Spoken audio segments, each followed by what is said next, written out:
now the first question, how do you define the balance in the universe? Universe में भी कोई balance नहीं है. I mean, if you want to call that balance, अगर आप उसको ये कहते हैं, इसके ऊपर let me quote It's just a perspective. Do you think it's just a perspective कि हम एक एंगल से खड़े उसके इसको बैलेंस कह रहे हैं, और मैथमेटिकल कैलकुलेशन से कैसे हर चीज वो फिबोनाची नंबर जो है या उसकी कैलकुलेशन है या फिर हर चीज एक स्पेसिफिक वो क्या कहते हैं उसको मैथमेटिकल कैलकुलेशन के साथ कैलकुलेट की जा सकती है. दैट मीन एक फॉर्मूला जो इतने ज्यादा जगह अप्लाई हो सकता है, तो कोई तो बैलेंस है ना, कोई चीज तो है ना जो एक्यूरेट कर रही है. एक्सपेंशन ऑफ यूनिवर्स की बात I don't understand this. I don't understand this, but I'm just going to quote Lawrence Krauss. Yeah, it would have made more sense if the total energy of the universe was zero, but it's not. जो certain constants की जो बात है, जिसको क्या कहते हैं इस आर्गुमेंट को, कि जो कांस्टेंट्स हैं यूनिवर्स के, उनको कहते हैं, कई फिजिसिस्ट कहते हैं अगर थोड़े से भी डिफरेंट होते कांस्टेंट्स, ये weak nuclear forces, strong nuclear force, इनकी वैल्यू थोड़ी डिफरेंट होती तो universe could not have existed. जो एटम्स फॉर्म नहीं करने थे.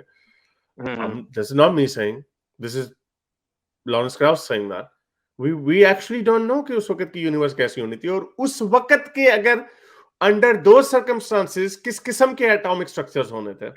Hydrogen has one proton and one neutron. Why? अच्छा जी, अब इसका ये एटॉमिक स्ट्रक्चर है. Why is hydrogen is the most basic one? Okay, maybe something else would have been the most basic one, and maybe that would have had different nuclear forces, maybe it didn't even need a nuclear force. You don't know that. तो ये illusion है कि जो हमारी universe expand कर रही है, जो आपने अभी बताया, ओके, यूनिवर्स एक्सपैंड कर रही है, हमें तो उसकी यही नहीं समझ आ रही कि ये डार्क एनर्जी, डार्क मैटर है क्या जिसकी वजह से यूनिवर्स एक्सपैंड हो रही है.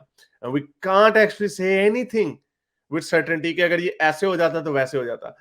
इसका बड़ा मजे का, इसको ये है एंथ्रोपिक प्रिंसिपल, बड़ा मजे का, कि विद हाइंडसाइट जो हम पीछे मुड़ के देखते हैं चीज, हमें वो सड़क नजर आती है कि हम इस सड़क से होके आए हैं, एंड वी कांट इन्विजन कि हम इस डेस्टिनेशन पे और किस सड़क से होके आ सकते थे.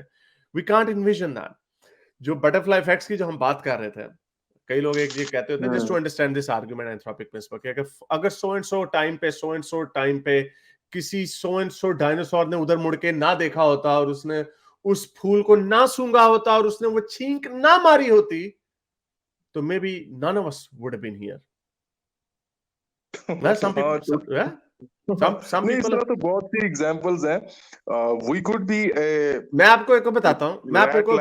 This could be a lab experiment for some. नहीं, वो नहीं कह रहा. No, I'm saying something else.